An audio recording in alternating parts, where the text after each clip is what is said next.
হযরত ইব্রাহিম আলাইহিস সালাম একদা স্বপ্নে দেখলেন কে যেন তাকে বলছে, হে আল্লাহর দোস্ত, আপনি আল্লাহর রাস্তায় কুরবানি করুন।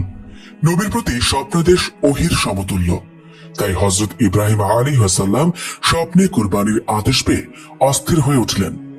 অনেক চিন্তা ভাবনা করে তিনি দুম্বা উট কুরবানি করে দিলেন। দ্বিতীয় রাতে তিনি আবার স্বপ্ন দেখলেন একজন তাকে বলছেন, নবী আল্লাহর রাস্তায় কুরবানি করুন। এবারেও নবী 200 উট কুরবানি করলেন। অতঃপর তৃতীয় রাতেও তিনি একই স্বপ্ন দেখলেন। তৃতীয়বারেও তিনি 200 উট কুরবানি করলেন।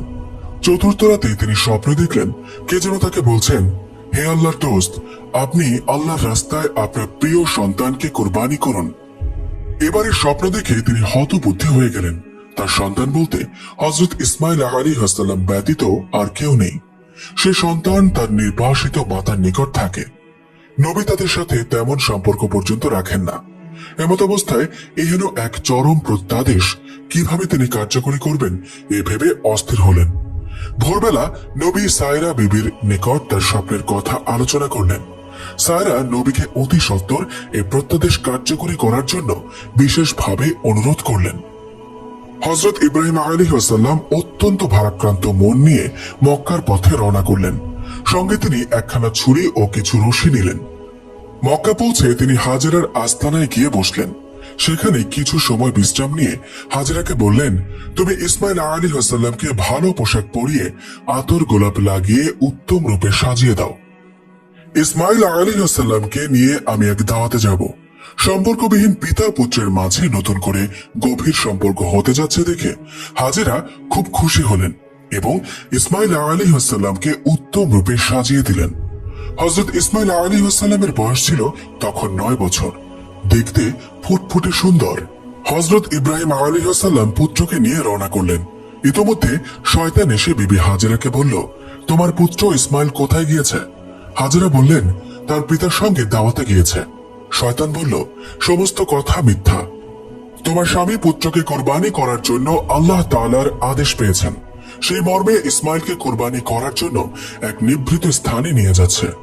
বিবি হাজেরা মানুষের সুরতধারী শয়তানকে বললেন, যদি আল্লাহ তাআলা কোরবানির মাধ্যমে ইসমাইলকে কবুল করেন তবে আলহামদুলিল্লাহ, এতে আমার উদ্বিগ্ন হবার কোনো কারণ নেই। শয়তান যখন এখানে কোনো সুবিধা করে উঠতে পারল না, তখন হযরত ইব্রাহিম আলাইহিস সালামের নিকট গিয়ে পেছন থেকে ইসমাইল আলাইহিস সালামকে বলল, ইসমাইল, তুমি কোথায় যাচ্ছ? ইসমাইল আলাইহিস সালাম বললেন, আমি পিতার সঙ্গে দাওয়াতে যাচ্ছি। শয়তান বলল, দাওয়াত ঠিক আছে, কিন্তু কোনো খাবার দাওয়াত নয়। আল্লাহ তাআলার নির্দেশে তোমাকে কুরবানি করার দাওয়াত। একটু পরে তোমার গলায় ছুরি চালিয়ে আল্লাহর নামে কুরবানি করা হবে। হযরত ইসমাইল আলাইহিস সালাম তখন বললেন, আল্লাহ তাআলা যদি আমার কুরবানি মঞ্জুর করে থাকেন তবে আমার ধন্য কপাল, এতে আপত্তির কোনো কারণ নেই।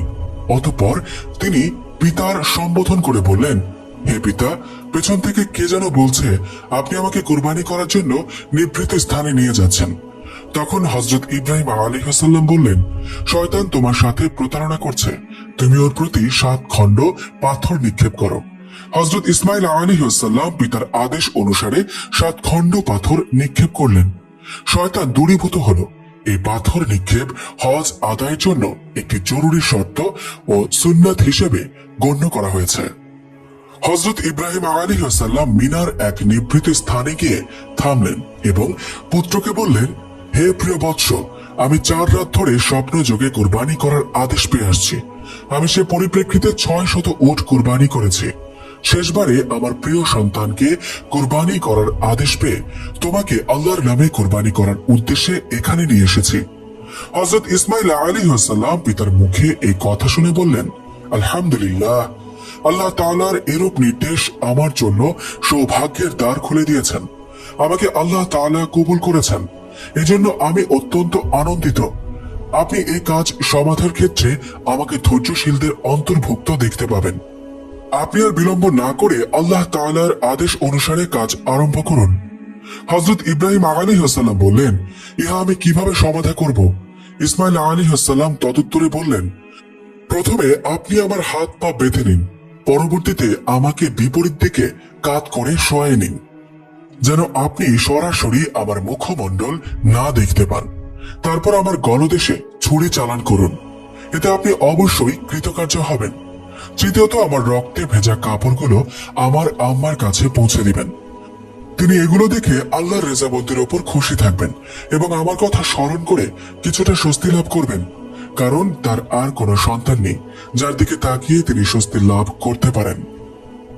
হযরত ইব্রাহিম আলাইহিস সালাম পুত্রের কথা অনুসারে আস্তিনের মধ্যে রক্ষিত রশিগুলো বের করে তার দ্বারা ইসমাইলের হাত পা বেঁধে নিলেন। তারপর তাকে কাত করে শুইয়ে দিলেন। তারপর আস্তিন থেকে ধারালো ছুরি বের করে বিসমিল্লাহি আল্লাহু আকবার বলে ইসমাইলের গলদেশে ছুরি চালিয়ে দিলেন। কিন্তু তার ছুরি চালনায় কোনো কাজ হলো না। ছুরি ইসমাইল আলাইহিস সালামের চামড়ায় কোনো ক্ষত সৃষ্টি করতে পারল না। ইসমাইল আলাইহিস সালাম তখন পিতাকে বললেন, হে প্রিয় পিতা, সন্তানের মুখের দিকে তাকিয়ে তাকে জবেহ করা অত্যন্ত কঠিন কাজ। এই কাজ হয়তো আল্লাহ তাআলা পছন্দ করছেন না। অতএব আপনি কাপড় দিয়ে আপনার চোখ দুটি বেঁধে নিন, যাতে আমার চেহারা আপনি দেখতে না পান। তখন আপনার চেষ্টা অবশ্যই কাজে আসবে। হযরত ইব্রাহিম আলাইহিস সালাম ইসমাইল আলাইহিস সালামের পরামর্শ অনুসারে নিজ চক্ষু দুটি বেঁধে নিলেন এবং পূর্ববত ইসমাইলকে কাত করে শুয়ে দিলেন। অতঃপর বিসমিল্লাহ বলে ছুরি চালালেন।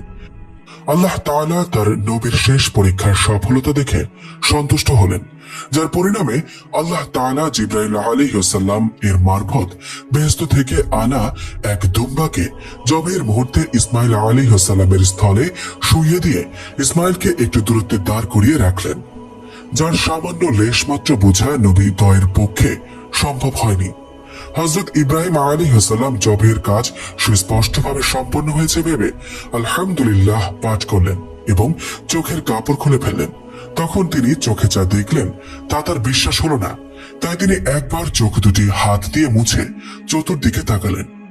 বাস্তব দৃশ্য ভালোভাবে দেখে তিনি খানিক নিস্তব্ধ হয়ে দাঁড়িয়ে রইলেন। হযরত ইসমাইল আলাইহিস সালামও নির্বাক হয়ে পিতার দিকে তাকিয়ে রইলেন। ক্ষণিক পরে পিতা পুত্রের কাছে গিয়ে তাকে জড়িয়ে ধরলেন এবং দু চোখের পানি ছেড়ে দিয়ে পাঠ করলেন সুবহানাকা আল্লাহুম্মা।